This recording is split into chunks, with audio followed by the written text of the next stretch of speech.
There is a specific quality of light in Indonesia at Maghrib, the moment of sunset that marks the fourth prayer of the Islamic day, that exists nowhere else on Earth in quite the same form.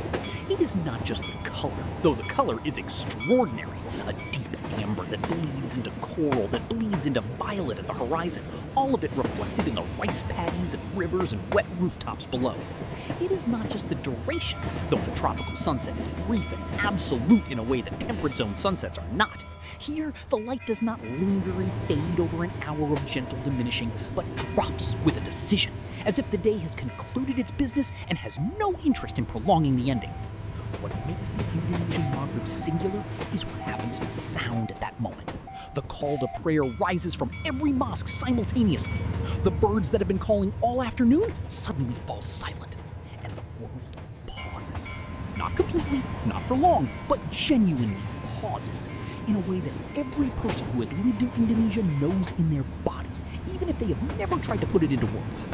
Now, put a train into that moment. The Indonesian Commuter Rail, the KRL commuter line of the Jabodetabek network in and around Jakarta, or the local trains of the Daup networks across Java, running at Maghrib is a specific experience that has no equivalent elsewhere in the world. Not because trains at sunset are unique, they are not, but because the combination of elements is unrepeatable. The Islamic call to prayer echoing across a landscape that is simultaneously ancient agricultural Java and rapidly modernizing Southeast Asian metropolis. The particular amber of the tropical sky, the warm metal smell of a train that has been running since before dawn, and the specific quality of Indonesian humanity packed into carriages at the end of a working day, tired and patient and going home. KAI, K-R-A-E-T-A-A-I, Indonesia Railways operates one of the most extensive railway networks in Southeast Asia. The island of Java, one of the most densely populated landmasses on Earth, is threaded from end to end by railway lines that carry millions of passengers every day. From Merak on the western tip to Banyuwangi on the eastern coast, a journey of roughly 1,000 kilometers, the railway runs through an unbroken sequence of landscapes and human settlements that compress an extraordinary amount of Indonesian life into a single linear experience. Rice paddies, industrial estates, boutique workshops visible from the window, mosques with their loudspeakers facing the track, markets that have grown up around stations over generations, children waving from the embankment, and through all of it, at every hour of the day and every condition of light, the train moves. But at Maghrib, the train moves differently. Not in speed, the schedules do not accommodate theological time, but in the quality of what it passes through and what passes through it. The passengers on the evening trains across Java are going home. This is not a metaphor. The Indonesian concept of pulang, returning home, carries a weight and a warmth that the English word does not fully hold. Pulang is not just movement toward a location. It is the restoration of a self that has been dispersed across the demands of the working day.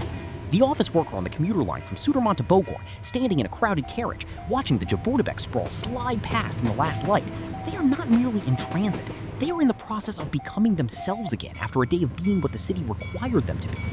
The stations of Java at Maghrib are particular places. At Gambir in Jakarta, the main inner-city station facing the National Monument across a broad plaza, the Maghrib hour brings a specific kind of organized chaos that is beautiful in its own right. The departures board showing trains to Surabaya, to Yogyakarta, to Bandung, to Semarang. The food vendors in the concourse whose carts smell of nasi goreng and bakso and kopi tubruk. The families with luggage that has clearly been packed for a multi-day journey, sitting on the platform benches with the patience of people who have done this many times.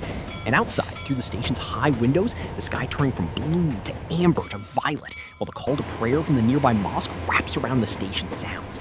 The announcements, the engine noise, the thousand small percussions of human movement, and makes a sound world that is unmistakably, irreducibly Indonesian.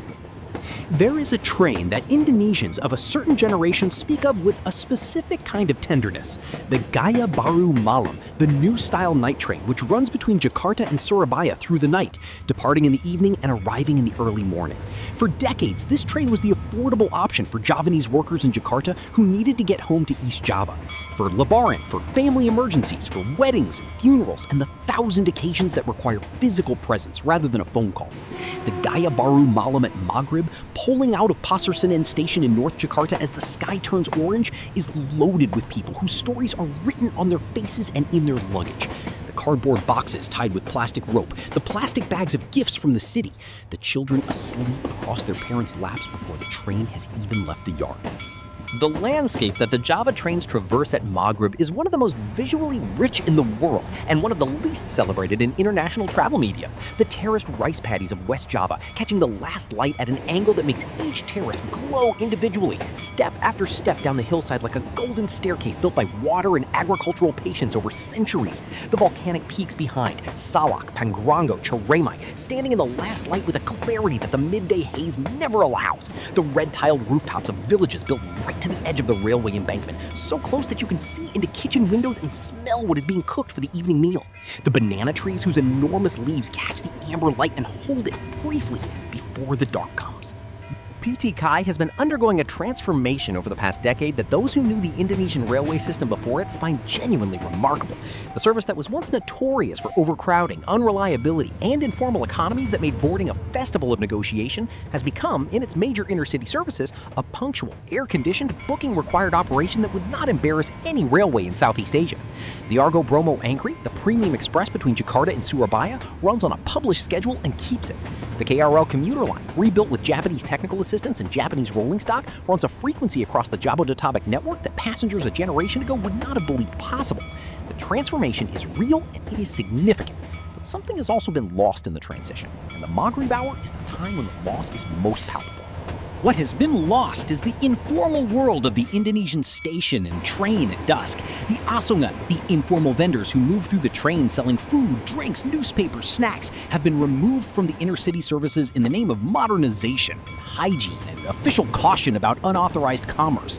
The batik sarong vendors who once worked the platforms, the ojek drivers who had informal arrangements with the station gatekeepers, the whole ecosystem of small economic activity that grew up around the railway and fed families and provided services that the official railway chose not to provide, all of this has been formalized away or pushed to the margins or simply ended.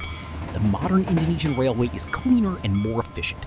It is also less alive, in the specific way that a place is alive when it is full of unscripted human commerce. But the asungan have not entirely disappeared.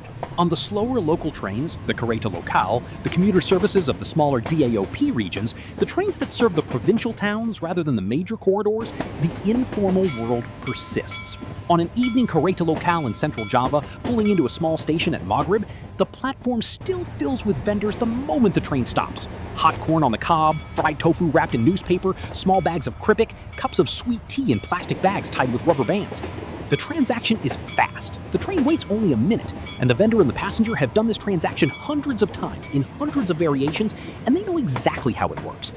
This is not a problem to be solved. It is a human system that works, that has been working for generations, and that deserves to be understood as a form of social intelligence, rather than simply an irregularity to be regulated. The prayer break is a feature of Indonesian railway life that has no equivalent on most of the world's railway networks.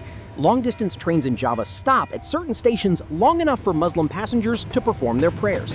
The mushola, the small prayer room, is a standard feature of Indonesian intercity stations. At Maghreb, these rooms fill.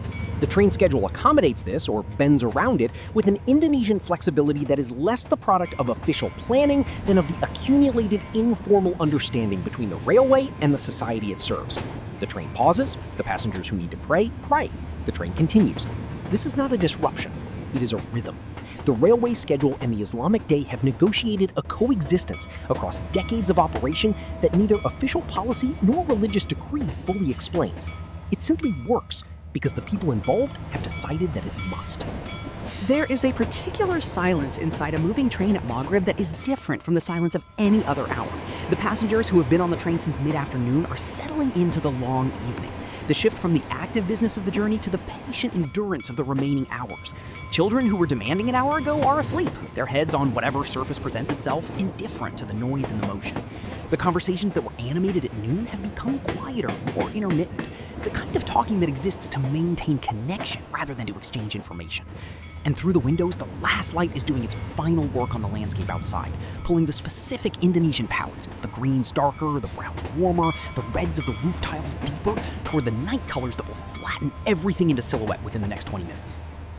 In Japanese aesthetics, there's a concept called ma, the meaningful space between things, the pause that gives shape to what precedes and follows it. The Maghrib hour on an Indonesian train is a kind of ma. It is the space between the day and the night, between the city and the home, between the self that the working day required and the self that the evening will allow. The train itself is a ma, a suspension between departure and arrival, a space in which you are neither where you were nor where you are going, and in which the ordinary categories of your life are briefly held in abeyance. And at Maghrib, this suspension deepens. The light is neither day nor night. The call to prayer marks a threshold. The train moves through a world that is in the process of changing from one state to another, and the passengers inside it are in that process too. The locomotive drivers of PTKAI who run the evening services across Java carry something that is rarely discussed in any official documentation of the railway system. They carry the knowledge of the line in their bodies, the specific geography of every section they have driven hundreds or thousands of times, the feel of the curves and the gradients, the places where the track is rougher and requires a reduction in speed, the stations where the platform alignment requires extra care, the level crossings where experience has taught caution beyond what the signal alone requires. At Maghrib, this knowledge is tested in a specific way. The light is low and shifting, the glare of the setting sun can be directly in the driver's eye on certain west-facing sections, and the transition from daylight to darkness requires a recalibration of attention that experience manages and inexperience finds difficult. The evening drivers are the railway's most tested people and the least visible. There is a photograph, not one specific photograph, but a category of photographs taken by many people over many years that appears regularly in Indonesian social media and travel writing. A train in motion across a stretch of Javanese landscape, photographed from a rise or a bridge or a field at the exact moment of Maghrib. The sky behind the train is in full color, orange, amber, violet. The silhouettes of mountains or palm trees or mosque minarets against the gradient. The train itself is partly lit by the last daylight, partly beginning to show its own interior light through the windows. It is moving so it is blurred at the edges, and the blur makes it appear to be part of the light, dissolving into the sky at the same moment that the sky is dissolving into darkness. These photographs are taken because the thing they show is genuinely beautiful, and because something in the Indonesian visual imagination recognizes that the train at Maghrib is in some way that is difficult to articulate a complete image of what this country is. Moving, warm, briefly luminous, caught between the weight of the past and the momentum of the next destination. If you have ever stood at the edge of a rice paddy in Java and watched a train pass at Maghrib, if you have heard the call to prayer and the sound of the locomotive in the same moment and felt something in your chest that you could not name, then you already understand what this video has been reaching toward. The train at Maghrib is not a spectacle. It is not a tourist attraction. It is not a metaphor, at least not primarily. It is something more fundamental, a moving piece of ordinary Indonesian life, crossing ordinary Indonesian landscape at the hour when Indonesia pauses to acknowledge that the day has ended and the night has its own requirements. The rails are still warm from the day's heat. The sky is completing its work. The passengers are going home. And the train, indifferent to the beauty of the moment it is moving through, keeps exactly the schedule it was given. Subscribe if this kind of image stays with you. And tell me in the comments, what is your Maghrib? What is the moment when your day pauses and everything becomes briefly luminous?